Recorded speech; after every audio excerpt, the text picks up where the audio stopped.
The massive lecture hall of the Galactic War Academy stretched out like a metal canyon, filled with hundreds of students from across the known galaxy.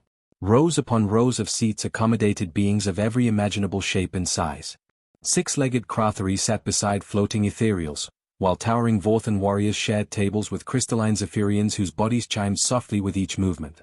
At the front of the hall, Professor Keltharos adjusted his teaching podium. His blue-scaled hands moved with practiced ease across the control panel, activating the massive holographic display that dominated the chamber's ceiling. The veteran instructor had taught military history for over 40 years, but today's lesson always made his gill slits flutter with nervous energy. Welcome to Advanced Galactic Warfare History. His voice boomed through the hall's speakers, translated instantly into dozens of languages for the diverse student body. Today we will examine the most significant military accords in Federation history. A young Andromedan raised her tentacled arm. Professor, will we learn about the Battle of Sigma Prime? Perhaps later, Keltharos replied, his throat sacs inflating slightly. Today's topic is more sensitive. The holographic display flickered to life, showing the familiar symbol of the Galactic Federation, 13 interlocked circles representing the founding species. Below it appeared a long document with official seals. These are the Galactic Warfare Accords, the professor continued. Signed 150 years ago, they govern all military conflicts between member species. They establish rules of engagement, treatment of prisoners, and acceptable weapons. A reptilian saurid student near the back called out, "What about the restricted species list?" The question caused a wave of murmurs throughout the hall. Several students shifted uncomfortably in their seats. Professor Keltharos' scales darkened to a deeper shade of blue. "Ah," he said slowly. "You're referring to Section 12, Subsection 7. The hologram zoomed in on a specific portion of the document. In bold, official text, it read, "No human military personnel shall participate in any galactic warfare operations, under any circumstances." A three-armed Centaurian student stood up. "Professor, why are humans banned? They are Federation members. They have colonies on dozens of worlds. They contribute to our economy and science programs." "That's correct," Keltharos nodded. "Humans are indeed valued members of our community. They serve in our exploration fleets, our research stations, our diplomatic corps. But warfare." He paused, his gill slits closing briefly. "Warfare is different." A young Altarian with golden skin raised her hand. "Are they not capable fighters? Too weak?" Several students laughed at this suggestion. Everyone knew humans were physically robust compared to many species, and their military academies on Earth were respected for their discipline. "Quite the opposite," the professor said quietly, and the laughter died away. "They are perhaps too capable." The hall fell silent. Even the Zephyrians stopped their musical chiming. Professor Keltharos walked to the center of the platform, his movements deliberate and slow. "What I am about to tell you is not found in your standard textbooks. Much of it remains classified at the highest levels of Federation command." He gestured to the hologram, which now showed a peaceful blue and green planet rotating slowly. 200 years ago, Earth was considered a minor world on the galaxy's edge. When first contact occurred, humans seemed unremarkable. They had basic space travel, simple weapons, predictable military tactics. The Federation welcomed them as we do all new species, with cautious optimism. A gaseous being from the Nebula colony spoke through its translation device. "When did they first participate in warfare?" "The year 2387, Keltharos replied immediately. The Corvan Rebellion had been raging for 3 years in the Outer Rim territories. Standard suppression protocols were failing. The rebels had fortified positions and strong popular support." The hologram shifted to show a star map with several systems highlighted in red. Human Admiral Robert Hayes volunteered 50,000 troops. "We accepted gratefully, we needed numbers, and humans bred quickly and followed orders well. Or so we thought." The professor's voice grew quieter, forcing the students to lean forward in their seats. The human forces were assigned to routine support duties. Nothing dangerous. Patrol missions, supply line protection, garrison duty on secure worlds. They had officers named William Clark, Sarah Bennett, Michael Foster, Jennifer Walsh, Thomas Cooper. All seemed completely ordinary by galactic military standards. A student from the insectoid hive worlds clicked his mandibles thoughtfully. "What changed?" Professor Keltharos' scales shifted to an even darker blue, almost purple. "Everything," he whispered. "In ways we never anticipated and still don't fully understand." He looked out at his students, seeing confusion and curiosity in dozens of alien faces. The humans didn't just follow our military protocols. They studied them, analyzed them, and then improved them. But their improvements were unlike anything we had seen before. The hologram now showed tactical diagrams that seemed to shift and flow rather than following standard military formations. What you must understand, the professor continued, is that every species in this galaxy wages war in fundamentally similar ways. We use superior technology, overwhelming force, or strategic positioning. We follow codes of honor, established tactics, predictable patterns. He paused, his gill slits fluttering rapidly. Humans do none of these things. The statement hung in the air like a challenge. Students exchanged glances, trying to process what they had heard. Tomorrow, Professor Keltheros announced, we will examine exactly what happened during the Corvan Rebellion. We will learn why the galaxy's greatest military minds decided that humanity must never again be allowed to participate in warfare.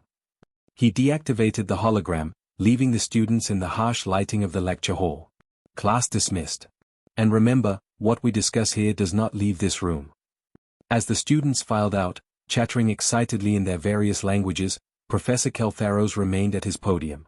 His scales had turned a deep, worried purple. Tomorrow, he would have to explain the impossible, how a supposedly primitive species had changed the nature of war itself. The empty hall echoed with the sound of his nervous breathing.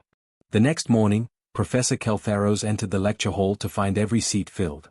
Word had spread through the academy about yesterday's mysterious lesson, and students who normally skipped classes had arrived early to secure spots. Even some faculty members lingered near the back walls. The professor's scales remained their worried purple color as he activated the holographic display. The image of Earth appeared again, but this time it showed the planet as it was 2 centuries ago: primitive satellite networks, basic space stations, and small exploration vessels barely capable of interstellar travel. In 2287, the Federation made first contact with Earth, Keltheros began. Our diplomatic vessel, the Harmony's Voice, encountered a human exploration ship near the edge of their solar system. The humans were curious. The hologram shifted to show 2 spacecraft docking together. The human vessel looked crude compared to the elegant Federation ship, all sharp angles and visible mechanical components. Captain James Mitchell commanded that first human ship, the professor continued. He was exactly what we expected from a new species, polite, eager to learn, slightly overwhelmed by the scope of galactic civilization. His crew included Lieutenant Sarah Wilson, Engineer David Parker, and Communications Officer Lisa Thompson. All perfectly ordinary. A Vorthan student raised her crystalline hand. How did they react to learning about the Federation? With remarkable adaptability, Keltheros replied. Within 5 years, humans had established embassies on 12 Federation worlds. They learned our languages quickly, understood our trade systems, and integrated into galactic society faster than any species in recorded history. The holographic display now showed bustling Federation stations with humans working alongside aliens in various capacities: scientists, engineers, traders, and diplomats. Admiral Robert Hayes became their first military liaison to the Federation command, the professor explained. He was a career soldier, methodical and professional. His staff included Major Michael Foster, a logistics expert, Captain Jennifer Walsh, who specialized in communications, and Colonel Thomas Cooper, their strategic planning officer. The images showed these humans in crisp military uniforms, shaking hands with alien commanders and studying Federation military manuals with obvious dedication. A reptilian student near the front asked, "They seemed eager to participate in military operations." "Very eager," Keltheros confirmed, his gill slits fluttering. "Perhaps too eager." When humans learned about the ongoing conflicts in the galaxy, they immediately volunteered to help. Admiral Hayes personally requested assignment to active combat zones. The professor paused, manipulating the hologram to show a map of the galaxy with various conflict zones marked in red. At the time, we were fighting 3 separate campaigns.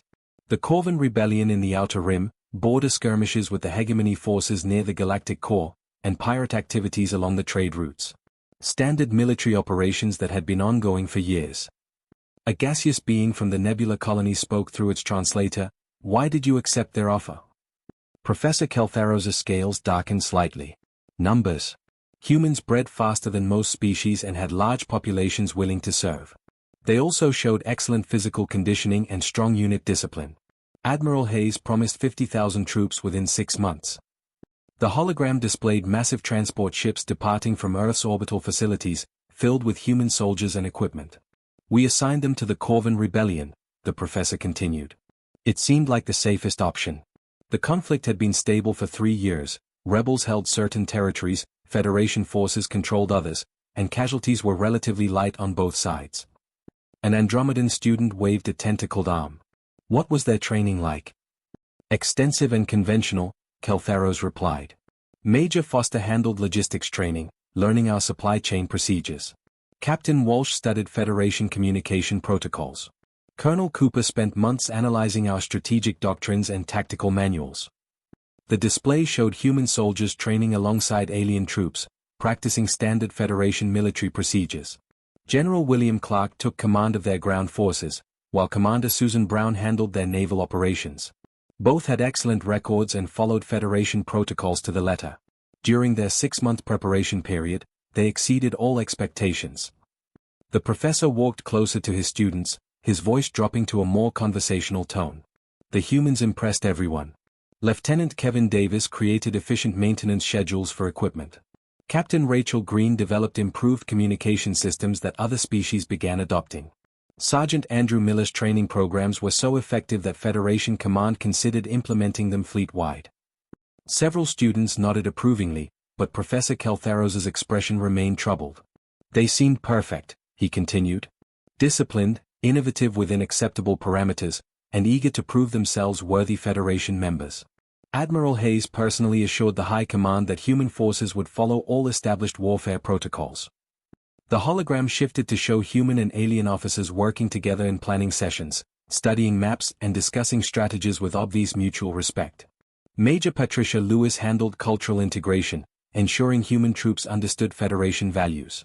Colonel Mark Turner oversaw equipment standardization, making sure human weapons and armor met galactic safety requirements. Everything appeared completely normal. A Centaurian student raised multiple arms. When were they first deployed to combat? Professor Keltharos's scales shifted to an even deeper purple, almost black.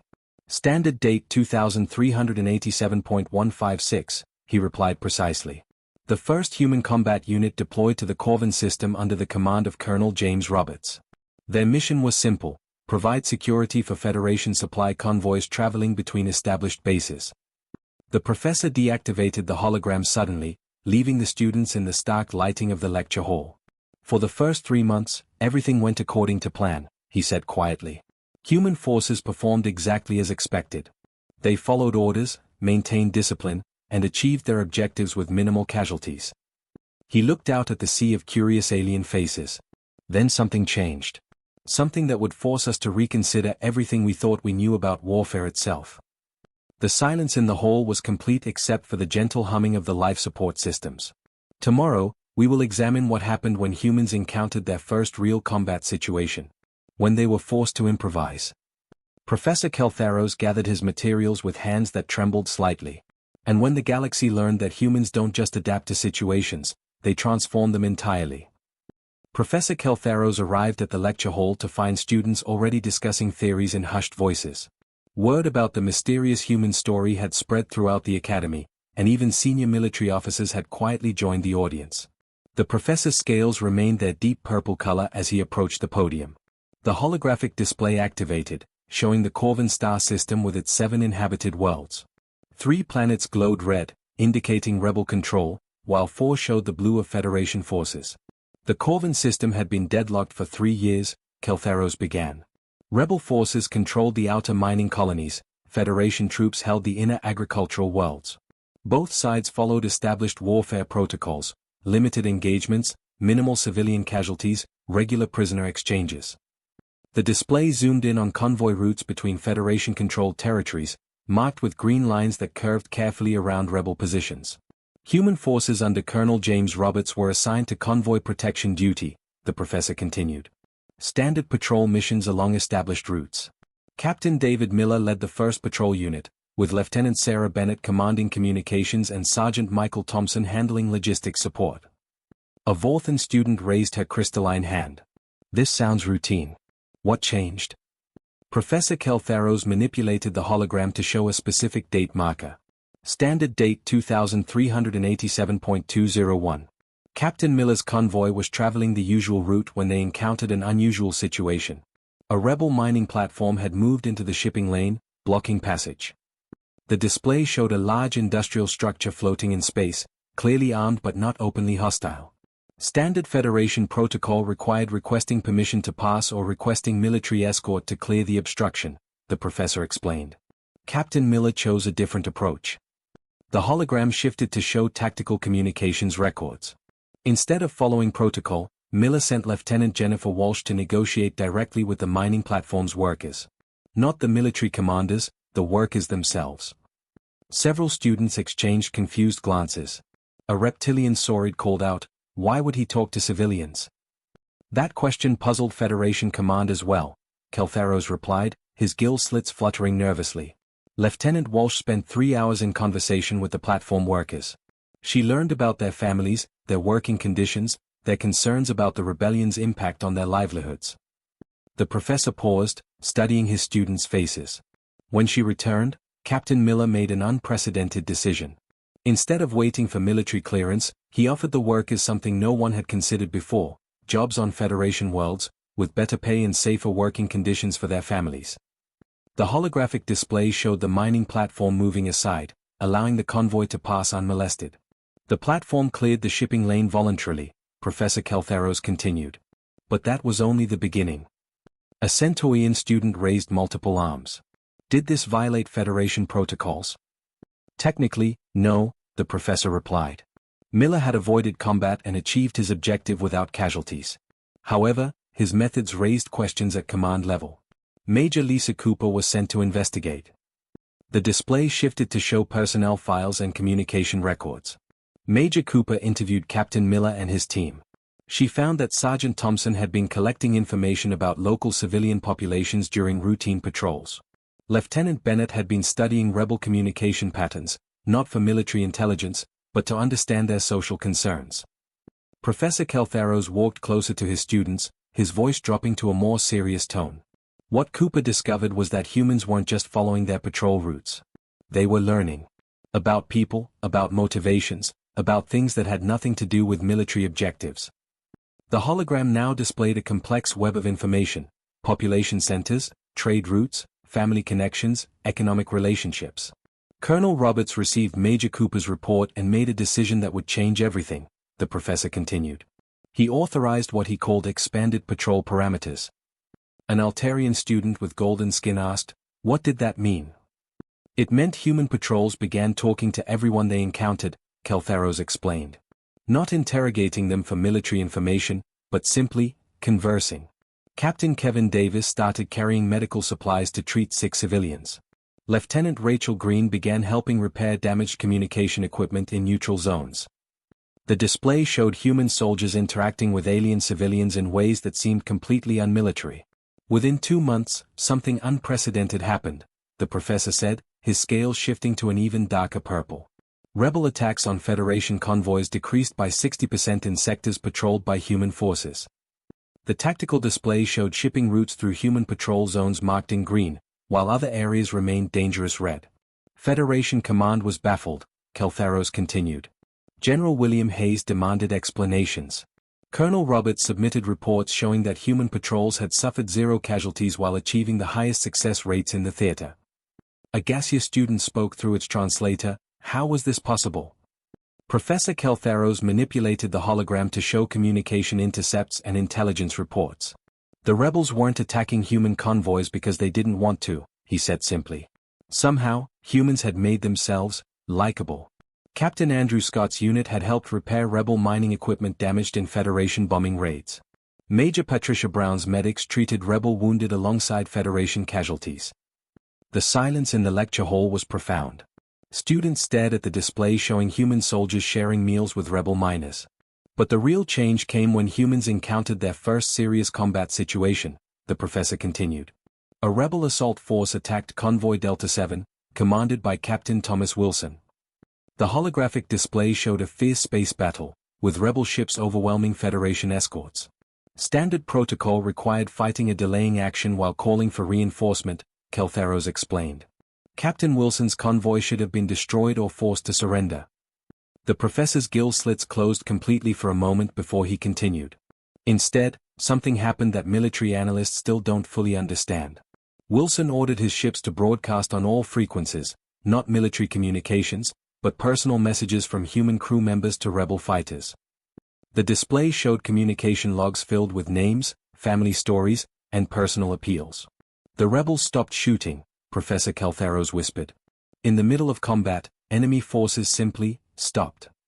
He deactivated the hologram, leaving his students in stunned silence. Tomorrow, we will examine what happened next. When the galaxy realized that humans didn't just fight wars differently, they made war itself into something entirely new. The lecture hall was packed beyond capacity when Professor Caltheros entered. Students sat in the aisles, stood against walls, and some had even brought portable seats. Senior military officers filled the back rows, their faces grave with concern. The professor's scales had turned almost black with anxiety. The holographic display showed the Corvin system again, but now the territorial markers looked different. What had been clear lines between Federation blue and Rebel red had become a confusing mix of purple zones, areas where control was unclear. After Captain Wilson's convoy incident, Federation Command sent investigative teams to determine what was happening, Caltheros began. What they found defied every principle of military science we thought we understood. The display zoomed in on Corvin Mining Station Omega, a massive industrial platform that should have been firmly under Rebel control. Station Omega housed 12,000 Rebel miners and their families, the professor continued. It was heavily fortified and had never allowed Federation personnel to approach. Then Lieutenant Sarah Mitchell's patrol arrived. A three-armed Centaurian student called out, "Did they attack the station?" "No," Caltheros replied, his gill slits fluttering rapidly. Lieutenant Mitchell requested permission to dock. She claimed her ship had medical supplies for a sick child she had heard about on civilian communication channels. The hologram showed a small Federation patrol ship approaching the massive mining station. The rebels should have refused or opened fire, the professor explained. Instead, they allowed the patrol to dock. Lieutenant Mitchell and medic David Parker spent 6 hours treating not just the sick child, but dozens of other civilians who needed medical attention. Several students shifted uncomfortably in their seats as the implications became clear. When they left, Mitchell gave the station commander her personal communication code, Caltheros continued.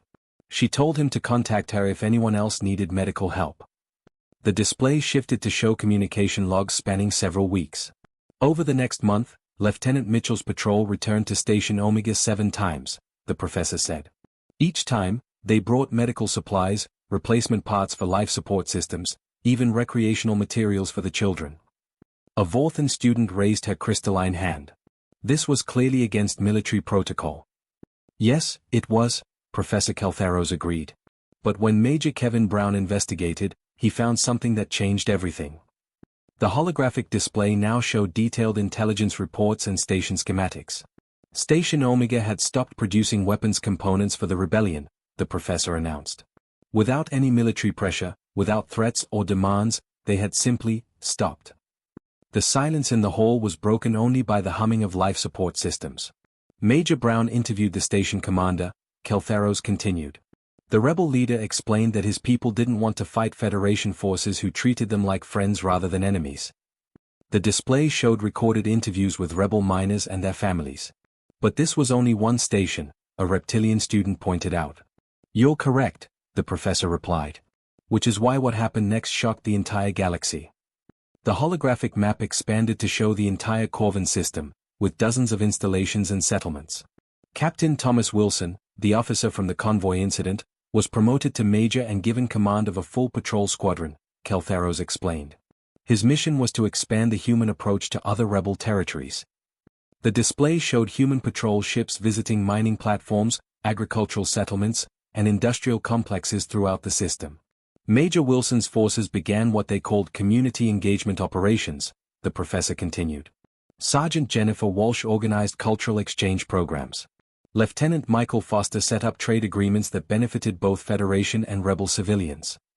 A gaseous student spoke through its translator. Did Federation Command approve these actions? Professor Caltheros' scales darkened further. Initially, yes. The human approach was achieving better results than 3 years of conventional warfare. Rebel attacks decreased by 80% in human patrol zones. The hologram showed peaceful shipping lanes and thriving civilian communities. Then came the event that changed everything, the professor said quietly. The Battle of Corvin Prime. The display shifted to show the system's capital world, a heavily fortified planet that served as rebel headquarters. Corvin Prime was considered impregnable, Keltheros explained. 40,000 rebel fighters, orbital defense platforms, underground bunker complexes. Federation strategists estimated it would take 2 years and massive casualties to capture the planet. The professor paused, studying the faces of his students. Major Wilson requested permission to attempt what he called alternative resolution, he continued. Instead of military assault, he wanted to try negotiation. The hologram showed a single human transport ship approaching the heavily defended planet. Wilson went to Corvin Prime with a delegation that included Captain Lisa Green, a cultural specialist, and Dr. Andrew Miller, a civilian physician, Professor Keltheros said. They carried no weapons, no military equipment. Only medical supplies and communication devices. Several students leaned forward in anticipation. What they did next has been studied by military analysts for 2 centuries, the professor continued.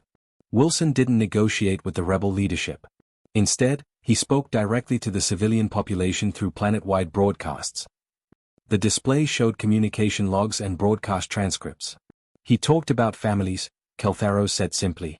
About children who missed their fathers fighting in the rebellion. About mothers worried about their sons. About elderly grandparents who wanted peace in their final years. The professor's voice grew quieter, forcing the entire hall to strain to hear him. Wilson told the people of Corvin Prime that the Federation didn't want to destroy their world. He offered amnesty for rebels who laid down their weapons, reconstruction aid for war damage, and guaranteed representation in the Federation Council. The holographic display showed something unprecedented in galactic warfare history, a planet-wide ceasefire declared by popular demand. In 3 days, without firing a single shot, the rebellion on Corvin Prime ended, Professor Keltheros whispered. Not through military defeat, but through civilian insistence on peace. He deactivated the hologram, leaving the students in stunned silence. Tomorrow, we will examine why this victory terrified the galaxy more than any military defeat ever could. The professor's scales had turned completely black as he left the hall filled with hundreds of speechless alien faces. The atmosphere in the lecture hall was electric with tension as Professor Keltheros entered for the final session. Every seat was filled, and the standing room overflowed with military officers, academy faculty, and even some government officials. The professor's scales had turned a deep, worried black that seemed to absorb the hall's lighting. The holographic display activated to show the imposing chambers of the Galactic High Command on the Federation's capital world. Dozens of alien military leaders sat around a massive circular table, their expressions uniformly grave. 3 days after Corvin Prime's peaceful surrender, an emergency session was called, Keltheros began. Every species representative in Federation Command attended. The topic was officially listed as Review of Military Operations in the Corvin System. The display showed Admiral Hayes entering the chamber, flanked by Major Wilson and several other human officers. They appeared confident, expecting praise for their unprecedented success. Admiral Hayes presented his report with obvious pride, the professor continued. 0 Federation casualties in the final month of operations. Complete pacification of 7 rebel worlds. Over 60,000 former rebels requesting Federation citizenship. A Vorthan student raised her crystalline hand. These sound like remarkable achievements.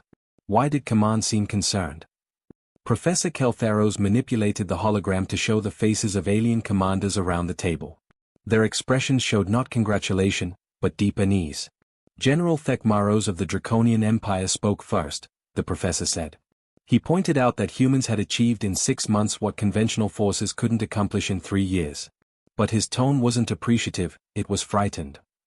The display shifted to show tactical analyses and strategic assessments prepared by various species military experts. The Rigelian Strategic Institute had studied human methods extensively, Keltheros explained. Their report concluded that humans didn't fight wars, they transformed them into something else entirely. A reptilian student near the front called out, "What did that mean?" Admiral Zefkala of the Andromedan fleet explained it clearly, the professor replied. Every species in the galaxy understood warfare as force against force. Superior technology defeats inferior technology. Larger armies defeat smaller armies. Better tactics defeat worse tactics. The professor paused, his gill slits closing briefly. Humans had introduced variables that no military academy taught, he continued. They weaponized empathy. They used compassion as a strategic tool. They turned civilian populations into willing participants in their own conquest. The holographic display now showed detailed analyses of human military operations, but these looked unlike any traditional battle plans. They resembled social networks, psychological profiles, and cultural studies. Commander Veltaran from the Crystalline Confederacy raised the crucial question, Professor Keltharos said. If human methods spread to other species, what would happen to established military doctrine? Several students shifted uncomfortably as they began to understand the implications. Major Patricia Lewis, human cultural specialist, tried to explain their approach, the professor continued. She described it as winning hearts and minds rather than destroying enemy forces. Captain Robert Clark added that humans preferred converting enemies into allies rather than simply defeating them. The display showed the human delegation presenting their methods to the assembled alien commanders, their enthusiasm obvious. The response was immediate and unanimous, Keltharos said quietly. Every non-human species representative expressed the same concern. Humans had fundamentally altered the nature of warfare itself. A Centaurian student raised multiple arms. But their methods were successful and reduced casualties. Isn't that positive? Professor Keltharos' scales seemed to darken further. General Mordak of the Hegemony Forces explained the problem, he replied. If every species adopted human methods, traditional military structures would become obsolete. Entire defense industries would collapse. Military academies would need complete reorganization. The hologram shifted to show economic projections and social impact studies. But the real concern was more fundamental, the professor continued. Admiral Thompson from the Terran Defense Force, a human, tried to argue that their methods simply made war more humane. The display showed heated debates between human and alien officials.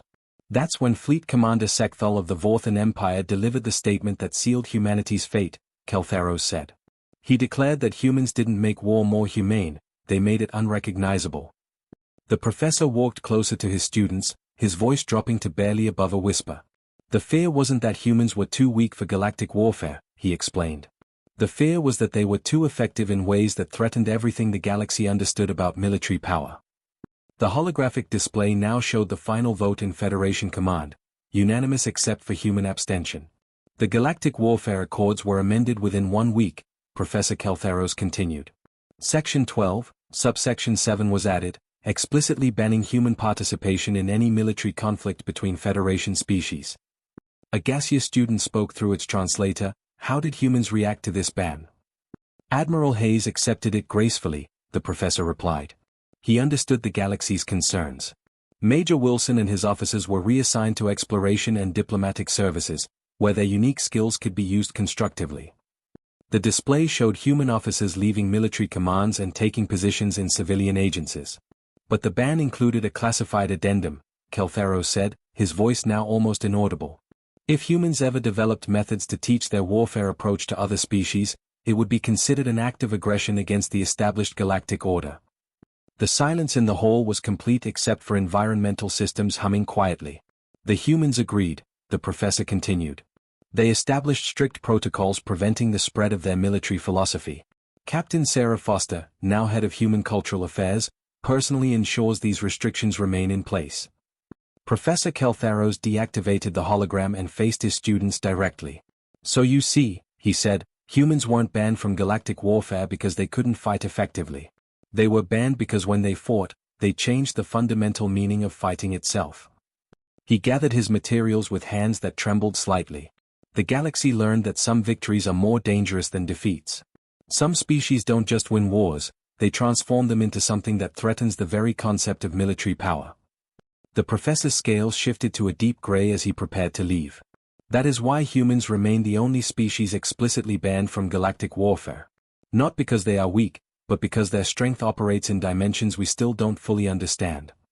As students filed out in stunned silence, Professor Keltharos remained at his podium, contemplating the most unsettling lesson in military history, that sometimes the most dangerous enemy is the one who makes you question.